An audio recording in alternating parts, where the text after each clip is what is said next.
সেদিন আমি আর আরুষের সামনে যাইনি। সারাদিন শাশুড়ির রুমেই কাটিয়েছি। আরুষ অনেকবার উকিঝুঁকি পেরেছে আমার এক নজর দেখার জন্য, কিন্তু আমি তার সামনে ধরা দেইনি। দিবই বা কেন? যে আমাকে বিন্দুমাত্র ভালোবাসে না, আমায় তার স্ত্রী হওয়ার অধিকার দেয় না, তার সামনে কোন অধিকার নিয়ে যাব আমি? পুরো দিন এমন লুকোচুরিতেই কেটে যায়। কিন্তু বিপত্তি ঘটে রাতে।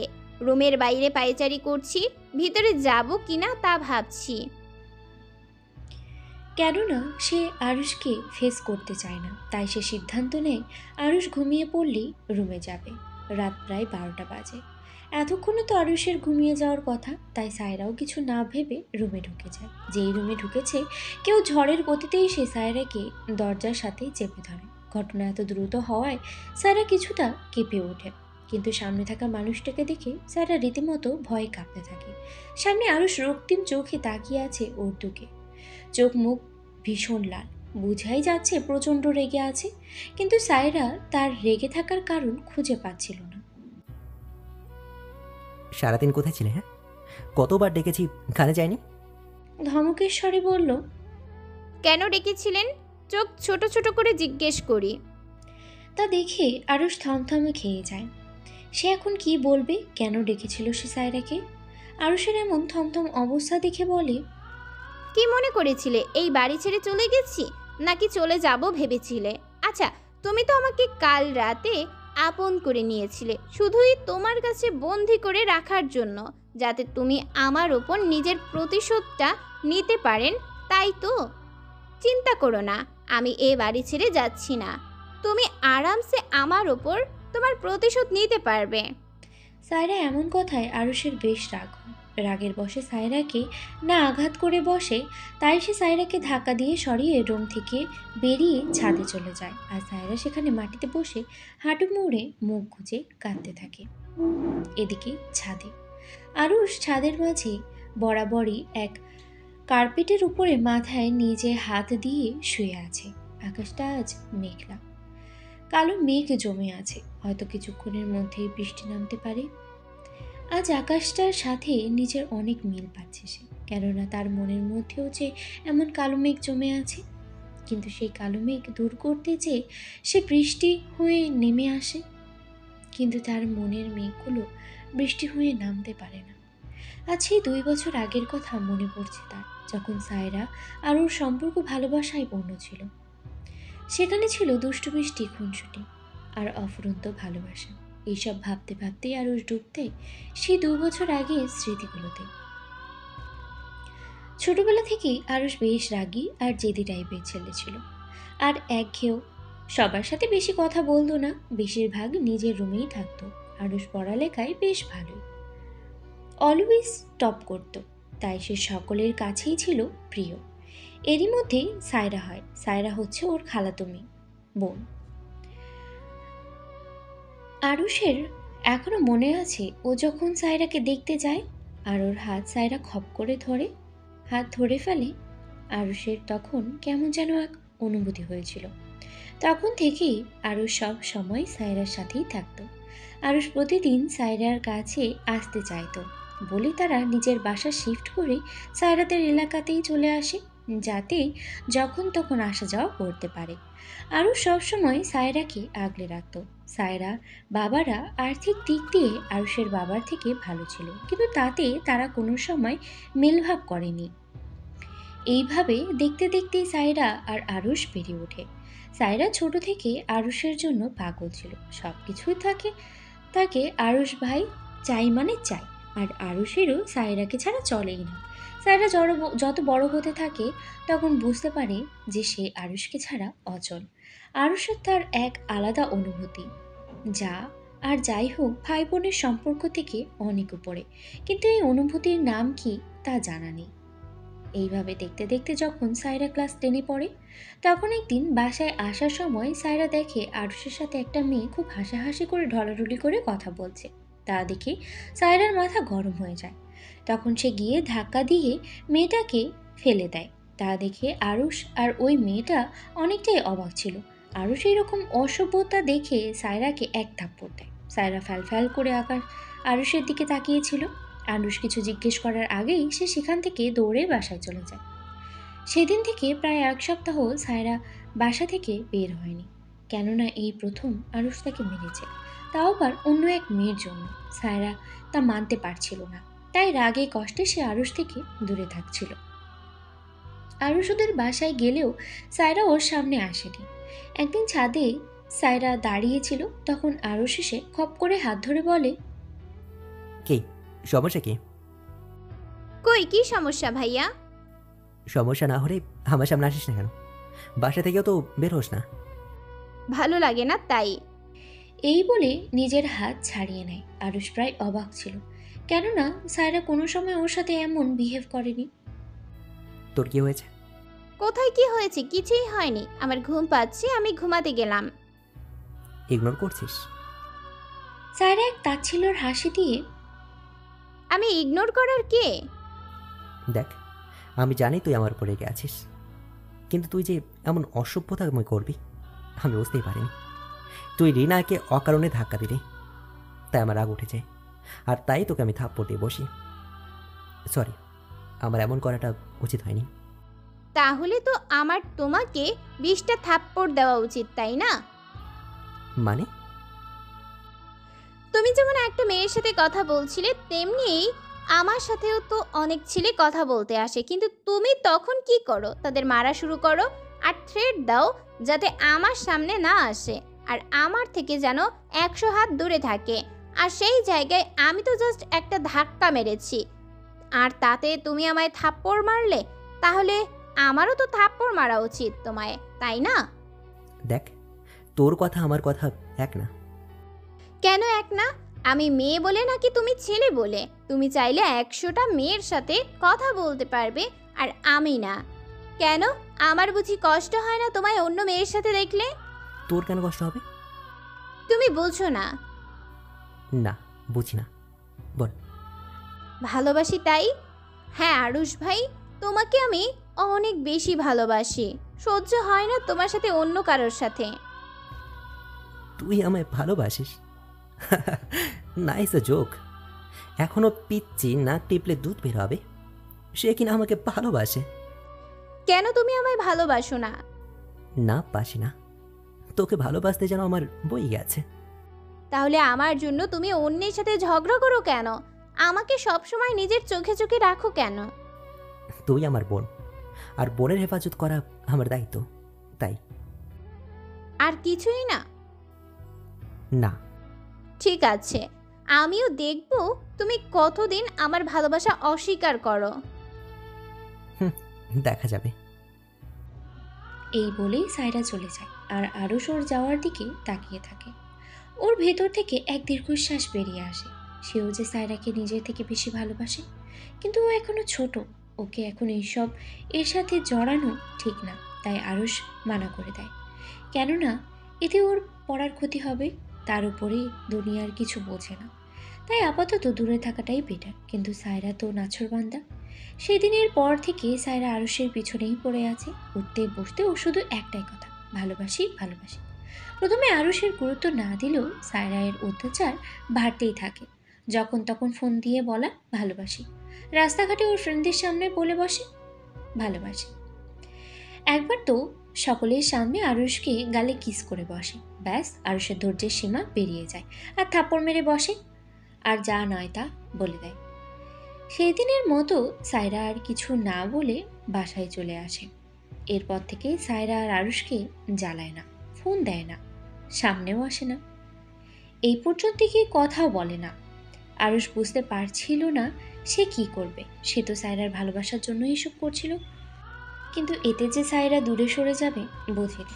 আরুষ যে সায়রাকে ছাড়া থাকতে পারছে না। সেদিন সে ঠিক করে সে সায়রার সাথে কথা বলবে আর তাকে বোঝাবে। তাই সে সায়রার স্কুলে চলে যায়, কিন্তু স্কুলে গিয়ে সে যা দেখে তাতে থমকে যায়। সায়রা একটা ছেলের সাথে হেসে হেসে কথা বলছে আর হাত ধরছে। তাতে আরুষের মাথা গরম হয়ে যায়। সে সামনে এসেই ছেলেটাকে মারা শুরু করে। তা দেখে সায়রা থামাতে আসে, কিন্তু আরুষের থামার নামই নেই। অনেক পরে থেমে সায়রাকে টানতে টানতে নিয়ে যায়, তারপর রিকশায় করে এক পার্কে নিয়ে আসে। সায়রা এতক্ষণ চুপ থাকলেও তখন বলে ওঠে, কেন মারলে তুমি ওকে? ও কে ছিল? আর ও তোর সাথে কি করছিল? ওই কে তার কৈফত আমি তোমায় দিব কেন? তুমি আমার কে? বাবা নাকি মা নাকি আপন ভাই? তুমি এর মধ্যে আমার কেউ না। তুমি শুধু আমার খালাতো ভাই, আর কিছু না। সো খালাতো ভাই ভাইয়ের মতো থাকো। আমার উপর নিজের অধিকার দেখাতে আসবে না। আমার উপর তোমার কোনো অধিকার নেই। So stay away from me and from my life. আরও সেইবার রাগে সায়রার বাহু দুটো চেপে ধরে বলে, আমি তোর সব বুঝলি। তোর উপর শুধু আমার অধিকার, আর কারো না, বুঝলি? কিসের তো অধিকার দেখাচ্ছ? তুমি তো আমায় ভালোই বাসো না। তাহলে এত কিসের অধিকার তোমার? তাই বলছি আমার উপর তোমার কোনো অধিকার নেই। আমার অধিকার আছে, সব থেকে বেশি অধিকার আছে। কেননা আমি তোকে ভালোবাসি, অনেক বেশি ভালোবাসি। তুমি আমায় ভালোবাসো? সায়রা এবার ছোট ছোট চোখ করে বলে, হ্যাঁ বাসি, খুব বেশি ভালোবাসি। সেই ছোট থেকে অনেক বেশি ভালোবাসি। তাহলে আমি যে এতদিন বললাম তখন বলনি কেন? পরে আরও সব বলে ও কেন বলেনি। ওর ভালোর জন্যই এমন করছিল।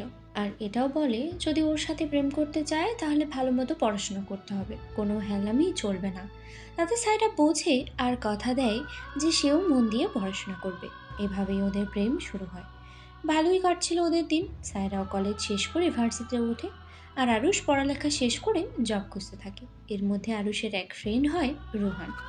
রোহান আর আরুষ সেম ব্যাচ। এর জন্য রোহান আর আরুষ বেশ ভালোই ফ্রেন্ডশিপে হয়, প্রায়ই ওর বাসায় আসতো। এর মধ্যে একদিন রোহানের চোখ যায় সায়রার দিকে। এক নজরেই ভালো লাগা কাজ করা শুরু করে দেয়। তারপর থেকে সে রোজ সায়রাকে ফলো করা শুরু করে, আর একদিন কিছুটা মিসবিহেভও করে, আর তা আরুষ জেনে যায়। তারপর সে রোহানকে রাস্তায় সবার সামনে ইচ্ছে মতো মারে, আর সেখানেই ফ্রেন্ডশিপ শেষ করে দেয়। এইভাবেই দিন যেতে থাকে। আরুষ প্রায় সেই ঘটনা ভুলেই যায়। কিন্তু কিছুদিন যাবৎ আরুষ খেয়াল করছিল যে সায়রা তাকে ইগনোর করছে। প্রথমে আরুষ বার্তা দেয় না, মনে করে পড়ার চাপে হয়তো এমন করছে। কিন্তু দিন দিন সায়রার অবহেলা বাড়তে থাকে। ফোন দিলে ফোন ধরে না, তেমন কথা বলে না, দেখা করে না, কোনো খোঁজ নেয় না। আরুষও কিছু বুঝতে পারছিল না। তার উপরে আরুষ একটা কাজে অনেক বিজি ছিল, তাই সেও এত খোঁজ নিতে পারছিল না। সেদিন আরুষ অনেক খুশি ছিল, কেননা সে একটা মাল্টিন্যাশনাল কোম্পানিতে চাকরি পেয়েছে। তার জন্য ইন্টার্নশিপের জন্য বিদেশে যেতে হবে। নিউজটা পাওয়ার সাথে সাথেই তা সে সায়রাকে জানাতে চায়। সায়রা ইউনিভার্সিটিতে এসে সে সায়রাকে খুঁজতে থাকে, আর পেয়ে যায়। কিন্তু যা দেখে তাতে মাথায় রক্ত উঠে যায়। সে দেখে সায়রা রোহানের সাথে একদম ক্লোজলি বসে আছে, আর রোহানের কাঁধে মাথা রেখে বসে আছে। আর একটু পরপর রোহান সায়রার গাল টেনে দিচ্ছে। এই সব দেখে আরও সায়রা আর রোহানের সামনে গিয়ে রোহানকে টেনে তুলে মারতে থাকে। সায়রা থামাতে চেয়েও পারে না। তখন সায়রা আর না পেরে আরুষের গালে এক থাপ্পড় মারে। এতে আরুষ থমকে দাঁড়ায়, আর ভার্সিটির সকলের দৃষ্টি ছিল তাদের উপরে। আরুষ রাগে ফোঁস করতে থাকে, তোমার সাহস কিভাবে হলো রুহানকে মারার? মারবো না কেন? আর তুই ওর সাথে কি করছিলি? হ্যাঁ, তুই আজ বাসায় চল, তোর এমন অবস্থা করবো না। কি করবা তুমি? হ্যাঁ কি করবা? আমি যার সাথে যা ইচ্ছা তা করি, তাতে তোমার কি? আর তুমি কে যে আমার লাইফে ইন্টারফেয়ার করছো? এত কিসের অধিকার দেখাইছো? আমি কে মানে? আমি তোর বিএফ, তুই আমার ভালোবাসা। তোর ওপর আমার অধিকার থাকবে না তো কার অধিকার থাকবে? আমি তোমার ভালোবাসার মানুষ হলেও তুমি আমার ভালোবাসা না। মানে? আমার ভালোবাসার মানুষ রুহান, আর আমি রুহানের ভালোবাসার মানুষ, তাই না রুহান বেবি? রুহান সায়রার কোমর জড়িয়ে ধরে বলে, তুই এসব কি বলছিস? পাগল হয়ে গেছিস নাকি? পাগল তো আগে ছিলাম যে তোর জন্য ফার্স্টে রুহানকে মানা করি। ইস, কি ভুলটাই না করেছিলাম। ভাগ্যিস রুহান আমায় আরেকটা চান্স দিয়েছিল, তা না হলে সারা জীবন আফসোস করতে হতো। রুহানের মতো স্ট্যাবলিশ, স্মার্ট, হ্যান্ডসাম ছেলে যে আমায় ভালোবাসে, এটাই তো আমার সৌভাগ্য। কি নেই ওর বল? টাকা, গাড়ি, বাড়ি সব আছে, একটা কোম্পানির মালিক সে। আর কত রিচ জানো তুমি? আমি ওর সাথে থাকলে রানী হয়ে থাকতে পারবো।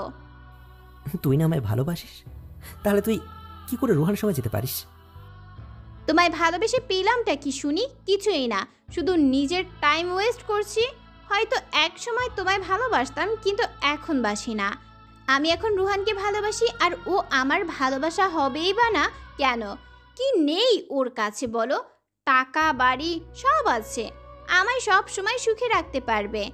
আমি যা চাইবো তা পূরণ করতে পারবে। This what I think Ruhan is the best choice for me. আর আমি যে তোকে এতটা ভালোবাসি, তার কি? ওহ প্লিজ, ভালোবাসা দিয়ে কি সব পাওয়া যায় নাকি? এইটা তুমি জানো আর আমিও জানি। ভালোবাসা দিয়ে পেট ভরে না, আর শখ না মিটে। আর এমনি তোমার সাথে আমার বনে না। এক তো তোমার আর্থিক অবস্থাও এত ভালো না, তার উপর তুমি বেকার। আদৌ চাকরি পাবে কিনা সন্দেহ। তোমার সাথে তো আমার ভবিষ্যৎই নেই। আর আছে ভালো লাইফ। তাহলে আমি কেন তোমার কাছে পড়ে থাকবো? আমারও তো ভালো লাইফ লিড করার অধিকার আছে, তাই না? এই ছিল তোর মনে? তুই যে এত লোভী আমি বুঝিনি। সামান্য টাকার জন্য তুই আমার ভালোবাসা এভাবে দূরে ঠেলে দিলি। এমন বিশ্বাসঘাতকতা না করলেও পারতি। আমার ভালোবাসার এমন অপমান না করলেও পারতি। সে যাই হোক, তোকে তো ঘুরে ফিরে আমারই হতে হবে, তাও খুব জলদি। কেন? তুই যে শুধুই আমার। কিন্তু এটা ভাবিস না যে তোকে ভালোবেসে আপন করব। তোকে তিলে তিলে শেষ করে দেওয়ার জন্যই তোকে আপন করব। Just wait and watch. এই বলে আরুষ হনহনি চলে যায়, আর সায়রা ওর যাওয়ার পানে তাকিয়ে থাকে। সেই দিনের পর থেকে আরুষের সাথে সায়রার আর কোনো দেখা হয়নি। দেখা তো দূরের কথা, কথা পর্যন্ত হয় না। কেননা সেদিনের পর এক সপ্তাহের মাথায় সে বনানী চলে আসে, আর সেখান থেকে 1 মাসের মধ্যে ভিসা আর পাসপোর্ট নিয়ে বিদেশে চলে যায়। যেহেতু ওর চাকরি হয়ে গিয়েছিল আর তাকে বিদেশে ইন্টার্নশিপের জন্য লেটার ছিল, তাই সব তাড়াতাড়ি হয়ে যায়। দেখতে দেখতে 1 বছর কেটে যায়। এরই মধ্যে আরুষ নিজের নাম প্রতিষ্ঠিত করে ফেলে। সে একটা মাল্টিন্যাশনাল কোম্পানি পরিচালনা করে, কিন্তু এইসব এত সহজে হয়নি। অনেক কঠোর পরিশ্রমের ফলে সে সব অর্জন করতে পেরেছে। প্রথমেই সে যে টাকা ইনকাম করত তা দিয়ে কিছু এনজিওতে শেয়ার কিনে নেয়। সঠিক জায়গায় টাকা ইনভেস্ট করতে অল্প সময়েই লাভ হয়, আর সেই লাভটা নিজের কোম্পানির কাজে লাগিয়ে তা অনেক বড় এক পর্যায়ে নিয়ে আসে, নিজের নাম একজন সফল বিজনেসম্যানের তালিকায় লিখে। আরুষ সবসময় সায়রার খবর রাখত, কিন্তু সায়রার কাছে আরুষের কোনো খবর ছিল না। এর মধ্যে আরুষ জানতে পারে সায়রা রুহানের সাথে বিয়ে। তা শুনে আরুষের মাথায় রক্ত উঠে যায়, কেননা সায়রা শুধু ওর আর কারোর না। সায়রা আরুষের সাথে যা করেছে তার শাস্তি ওকে আরুষের সাথে থেকেই পেতে হবে। তাই সে দ্রুত বাংলাদেশে আসার ট্রাই করতে থাকে। সায়রার বিয়ের ঠিক 1 সপ্তাহ আগে সে বাংলাদেশে এসে পড়ে, আর তারপরের দিন চলে যায় সায়রার বাসায়। গিয়ে দেখে সায়রা এক ধ্যানে জানালার বাইরে তাকিয়ে আছে। আরুষ সায়রার সামনে গিয়ে ওকে দেয়ালের সাথে বাহু দুটো চেপে ধরে। সায়রা প্রথমে আরুষকে দেখে হকচকিয়ে যায়, পরে নিজেকে ছাড়াতে ব্যস্ত হয়ে পড়ে। তা দেখে আরুষ বলে, তুই এখনই আমাকে সবার সামনে জড়িয়ে ধরে কিস করবি, আর বলবি তুই শুধু আমায় ভালোবাসিস, আর আমাকে বাদে কাউকে বিয়ে করবি না। বাকিটা আপনারা জানেনই এরপর কি হয়েছিল। বৃষ্টির ফোঁটা আরুষের মুখের উপরে পড়তেই আরুষের ধ্যান ভাঙে। সে বুঝতে পারে সে এতক্ষণ অতীতের সেই কষ্টময় স্মৃতিগুলোর মধ্যেই ছিল। আরুষ উঠে যেতে নিলে খেয়াল করে ওর চোখে মুখের কোণে পানি। আরুষ তো দেখে তাচ্ছিল্যের এক হাসি দেয়, আর নিজেকে নিজেই বলে, দেখ স্যার, তোর দেওয়া কষ্টগুলো আজ আমার চোখে নোনা জল হয়ে পড়ছে। বুঝতে পারছিস কতটা কষ্ট দিয়েছিস তুই আমাকে? কিভাবে পারলি এত কষ্ট দিতে? আর আমাকে দেখ, শত চেয়েও তোকে কষ্ট দিতে পারি না। পারি না তোর মতন নিষ্ঠুর হতে, পারি না তোর মতন পাষাণ হতে। আরুষ নিচে এসে দেখে সায়রা ফ্লোরে শুয়ে আছে। তা দেখে আরুষের বুকের ভিতরে চিনচিন ব্যথা শুরু হয়। সে সায়রাকে কোলে তুলে নিয়ে বেডে শুয়ে দেয়। ফেরি লাইটের আলোতে সায়রার মুখ স্পষ্ট বোঝা যাচ্ছে। সায়রার চোখ দুটো ভেজা, চোখের কোণে পানি জমে আছে, পাপড়িগুলোর মধ্যেও বিন্দু বিন্দু পানি জমে আছে। তা দেখে আরুষের ভেতর থেকে এক দীর্ঘশ্বাস বেরিয়ে আসে, আর সে সায়রার মুখের দিকে তাকিয়ে বলে, আমাকে তো পুড়িয়েছিস নিজের দহনে, আর নিজেও পড়ছিস আমার দহনে। যদি তুই আমায় ধোকা না দিতি, তাহলে আজ আমরা কেউই এই দহনে পড়তাম না। বরং দুজনের ভালোবাসার রঙে দুজনে দুজনকে রাঙিয়ে দিতাম। এই বলে আরুষ সায়রার কপালে ভালোবাসার পরশ এঁকে দেয়। পরে ওয়াশরুমে গিয়ে ফ্রেশ হয়ে এসে সায়রাকে বুকের সাথে জড়িয়ে শুয়ে পড়ে। কেননা নিজের এই অশান্ত বুককে যে শান্ত করতে হবে, ওর সায়রাকে প্রয়োজন হবেই। দেখতে দেখতে কেটে যায় 15 দিন। এই 15 দিনে সায়রা আরুষের সাথে তেমন কোনো কথাই বলেনি। আরুষ কিছু জিজ্ঞেস করলে হ্যাঁ তে জবাব দিত, যা আরুষের একদম সহ্য হচ্ছিল না। তার উপরে নিজের মধ্যেই এক অনিশ্চয়তা কাজ করছিল, যা হয়তো নিজের জেদের বশে সায়রার সাথে বেশি অন্যায় করে ফেলেছে। তাকে এইভাবে আপন না করলেও পারত। তার উপরে সায়রার এমন নীরবতা যেন আরুষকে কুরে কুরে খাচ্ছিল। একদিন এসব সহ্য করতে না পেরে বলেই ওঠে, সায়রা দেখ, সরি, আমি তখন নিজের জিদের বসে এমনটা করেছিলাম। এমন করাটা আমার ঠিক হয়নি। সায়রা তখন কিছু না বলে চুপচাপ নিজের চুল আঁচড়াতে থাকে। তা দেখে আরুষের মাথা গরম হয়ে যায়। সে গিয়ে সায়রাকে ঘুরিয়ে নিজের দিকে আনে, তারপর ওর বাহু দুটো চেপে ধরে বলে, কিছু বলছি আমি তোকে, কথা কেন বলছিস না? সায়রা এক ঝটকায় নিজেকে ছড়িয়ে বলে, কি বলবো? হ্যাঁ কি বলবো? তুমি যা করছো ঠিকই তো করছো, তাহলে আমি বলার কে? সরি বলছি তো। তুমি কেন সরি বলছো? তুমি তো তোমার কাজই করছো, যার জন্য তুমি আমায় বিয়ে করেছো। তুমি তো আমাকে কষ্ট দিতে, প্রতিশোধ নিতে, আঘাত দিতে, যন্ত্রণা দিতে বিয়ে করেছো, তাই না? তাহলে সবই তো ঠিকই চলছে, তাহলে তো সরি বলার কোনো কারণই দেখছি না। তুমি তো তোমার জায়গায় পারফেক্টলি রাইট। আমি বেঁচে থেকে মরে আর কিছু বলার আগেই আরুষ সায়রার ঠোঁট দুটো নিজের ঠোঁটের ভাঁজে আঁকড়ে ধরে, সায়রাকে একদম নিজের সাথে মিশিয়ে নেয়। সায়রা প্রথমে ছোটাছুটি করলেও পরে শান্ত হয়ে যায়। সে নিজের অজান্তেই আরুষের ছোঁয়াতে হারিয়ে যেতে থাকে। আরুষ প্রায় কিছু সময় পরে সরে এসে সায়রার কপালের সাথে কপাল ঠেকিয়ে ঘন ঘন শ্বাস নিতে থাকে। সায়রা নিজেও হাঁপাতে থাকে।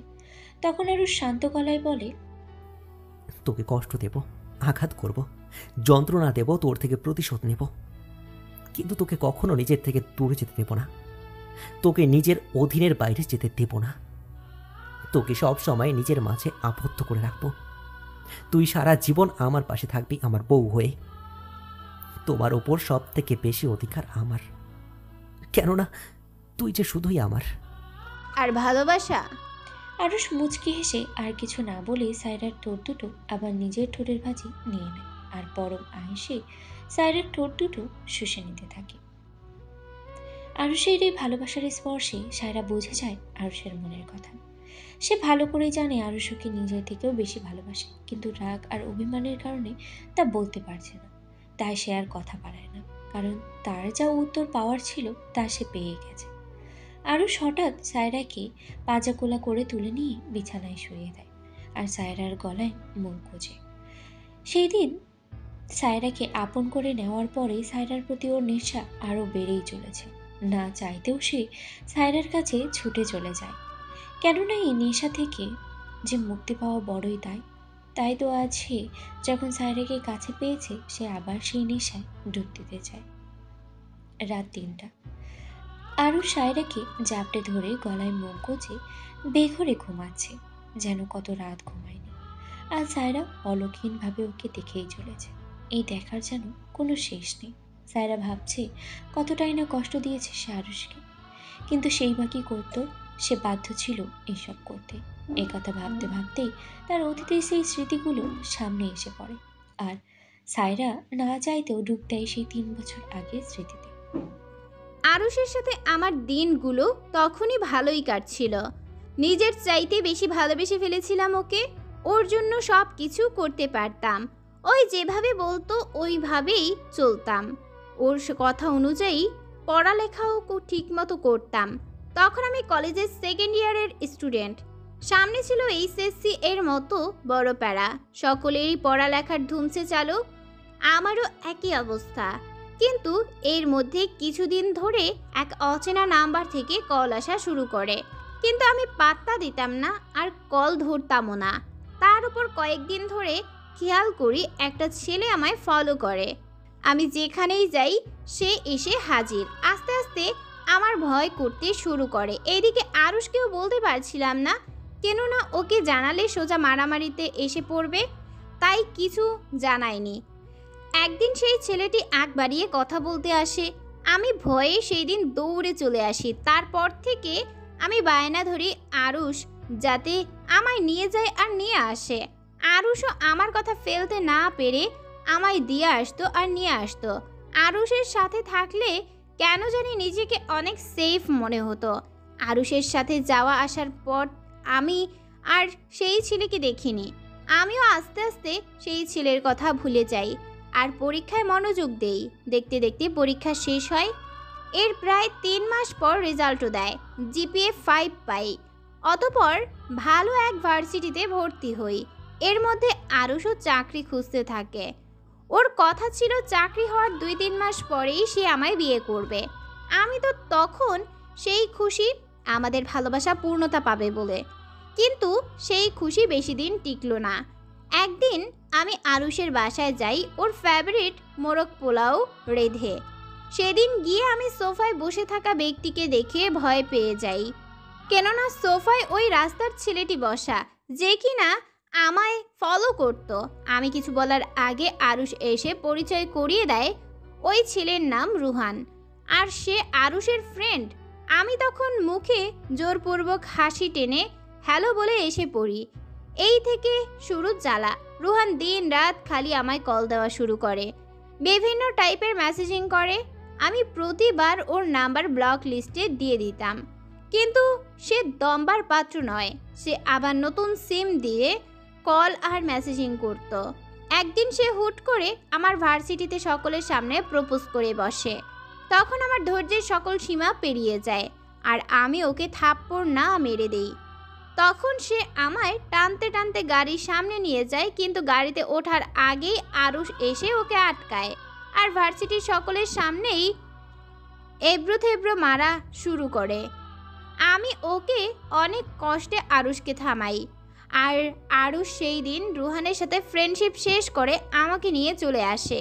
কিন্তু রুহানের সেই দিন ইগো হার্ট হয় আর সেটাই হয়ে যায় আমার কাল।